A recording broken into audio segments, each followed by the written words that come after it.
안녕하십니까? 강경모 미국 변호사입니다. 오늘은 전환기 정의를 실현하기 위한 4가지 수단 중 진상규명에 관해서 알아보겠습니다. 오늘의 주제인 진실화해위원회를 얘기하기 전에 전환기 정의가 무엇인지를 잠시 복습해 보겠습니다. 전환기 정의란 과거 억압적인 체제 아래서 국가가 자행한 대규모 인권 범죄를 청산하는 메커니즘으로 요약할 수 있습니다. 즉, 전체주의나 공산주의 체제가 사라지고 자유와 민주주의의 가치가 뿌리를 내리는 과정에서 과거에 행해졌던 인권 범죄의 가해자를 처벌하고 그 진상을 규명하며 피해자들에게 배상을 하고 다시는 이런 사태가 발생하지 않도록 정부를 개혁하는 일련의 과정을 트랜지셔널 저스티스라고 부르고 이를 전환기 정의로 번역하고 있습니다. 앞서서 첫 번째 강의에서 설명드린 바와 같이 이 전환기 정의의 개념은 1970년대와 80년대 남미 각국의 군사정부 시기에 정치적 목적으로 발생했던 납치, 고문, 살인, 구금 등 조직적 인권 범죄를 청산하기 위한 목적으로 나타나기 시작했습니다.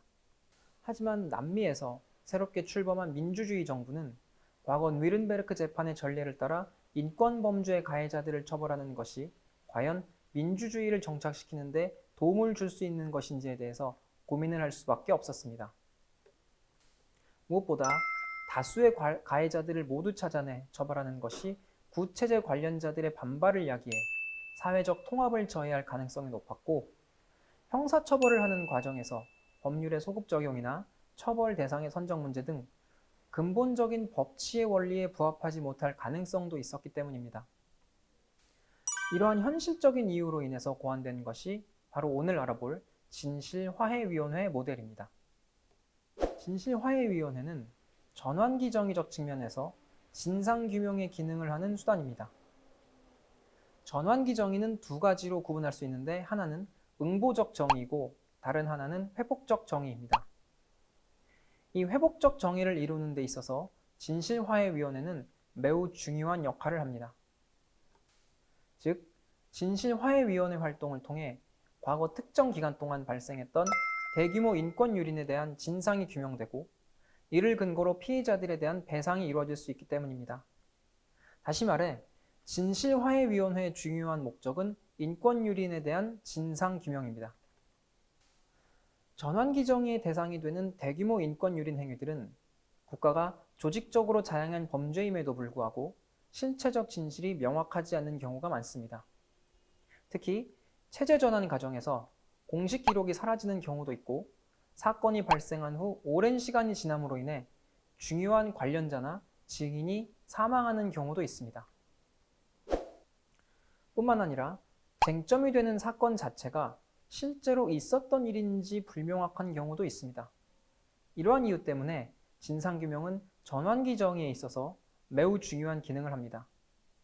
이러한 진상규명 활동은 가해자 처벌을 위한 형사 절차에서 이루어지는 사실 확정과는 명확히 구분되는 특징이 있습니다. 우선 형사처벌 과정에서 이루어지는 사실 확정은 그 가해자를 처벌하기 위한 목적으로 그가 자행한 특정한 사건이나 행위에 관한 사실관계를 확정하는 것입니다. 반면 진상규명 활동은 특정한 가해자와 그가 관련된 특정한 사건에 국한되는 것이 아니라 인권 유린 행위 전반에 걸친 사실을 확인하는 것으로서 구체제에서 자행된 인권 범죄 전반에 대한 맥락과 배경, 원인을 포괄하는 전반적 사실을 확인하는 조치입니다. 물론 이러한 진상규명 활동에는 구체적인 개별 사건들에 대한 조사도 포함됩니다. 또한 이러한 진상규명 활동은 특정한 개인을 처벌하기 위한 사법적 절차로 진행되는 것이 아니라 비사법적 절차로서 진행됩니다. 비사법적 절차라는 것은 진상조사를 진행하는 진실화해위원회가 대부분 법원과 수사기관이 아닌 행정기관으로서의 성질을 가지고 있다는 점을 반영하는 것입니다. 진실화해위원회는 대부분의 경우에 행정부나 입법부에 소속되는 조직으로 설치됩니다. 이렇게 행정부나 입법부에 소속된 조직이기 때문에 특별히 더 요구되는 것은 위원회 활동의 독립성입니다. 즉, 특정한 정치적 목적에 따라 조사 결과가 달라지는 일이 없어야 한다는 것입니다. 뿐만 아니라 진상조사 활동에 있어서 보다 엄격하고 투명한 조사 절차가 확립되어야 합니다. 형사 절차에서와 같은 수준의 엄격한 증거 법칙이 적용되는 것은 아니지만 진상조사 활동에서 적용되는 기준과 절차를 확립하여 신뢰도가 떨어지는 자료나 증언을 최대한 배제할 수 있어야 합니다. 또한 조사 대상자들에 대해서 자백이나 불리한 진술을 강요당하지 않을 권리나 자신의 의견을 반영할 수 있는 권리 등이 보장되어야 합니다. 이러한 조직의 독립성과 조사 활동의 체계성, 투명성은 진상조사 결과의 신뢰도에도 영향을 미치게 됩니다. 경우에 따라 진상조사 활동은 정부기관에 의해 진행되는 것이 아니라 민간 차원에서 진행되기도 합니다. 다만 이런 경우에 조사 활동에 제약이 따를 수 있지만 이런 활동이 피해자들의 적극적인 움직임을 유도할 수 있고 더 나아가 국가 차원의 진상규명을 이끌어낼 수도 있습니다. 형사 절차가 가해자에게 초점이 맞추어진 절차라면 진상조사 활동의 중요한 특징 중 하나는 바로 피해자 중심의 조치라는 점입니다. 무엇보다 진상조사 활동은 피해자들의 진술을 듣는 것이 중심이 되는 활동이기 때문에 피해자들에 대한 권리와 안전을 보장해야 합니다. 또한 이를 위해 피해자들 혹은 그들을 대변하는 단체와의 적극적인 교류와 의견 교환이 충분히 이루어져야 합니다. 특히 진상조사 결과는 피해자들이 국가 차원의 대규모 인권 범죄의 피해자라는 사실을 공식적으로 확인하여 이를 근거로 금전적 배상을 지급하거나 복권, 신원 조치가 이루어지도록 하고 추모 사업, 시설 건립 등 다양한 회복적 조치를 취할 수 있는 기반을 마련하게 됩니다. 진상규명 활동의 또 다른 목적은 국가 차원의 대규모 인권 유린의 맥락과 원인을 파악함으로써 국가가 조직적으로 인권 범죄를 저지르는 것을 예방할 수 있는 정부개혁 조치의 기초자료를 제공한다는 것입니다. 보통 군, 경찰, 정보기관 등 공안 관련 조직이 대규모 인권 유린 행위를 저지르는 경우가 많은데 진상조사 활동을 통해 이러한 정부기관들에 대한 개혁 조치를 취할 수 있게 됩니다. 또한 관련 공무원들에 대한 평가를 통해 관련자들을 공직에서 배제할 수 있는 근거를 제공하게 됩니다.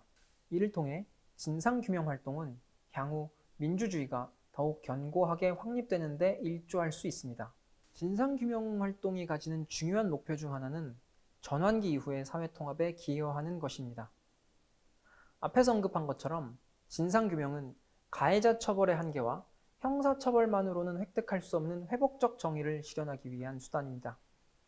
특히 구체제와 신체제, 가해자와 피해자 간의 분열을 해결하여 사회통합을 촉진하고 민주주의를 견고히 세우는 것은 전환기 정의를 실현하는 데 있어서 매우 중요한 목표입니다. 이러한 목적을 달성함에 있어서 진실화해위원회 활동은 가해자의 자발적인 고백과 성찰, 반성의 기회를 제공하고 이를 바탕으로 가해자에 대해서 사면 조치를 제공할 수 있다는 차원에서 사회적 통합에 기여할 수 있습니다. 이 때문에 진상규명 활동을 수행하는 조직을 단순히 진실위원회라고 부르지 않고 진실화해위원회라고 부르는 것입니다.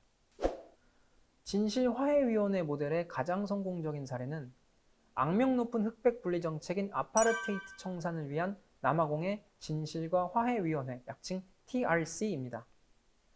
남아공의 TRC는 특히 3개의 기구로 구성되는데 하나는 가해자에 대한 조사를 진행하고 사면 여부를 결정할 수 있는 사면심사위원회, 피해자들이 자신의 피해 사실을 진정하는 인권침해위원회, 그리고 피해자들에 대한 보상과 복권을 다루는 보상 및 복권위원회가 그것입니다.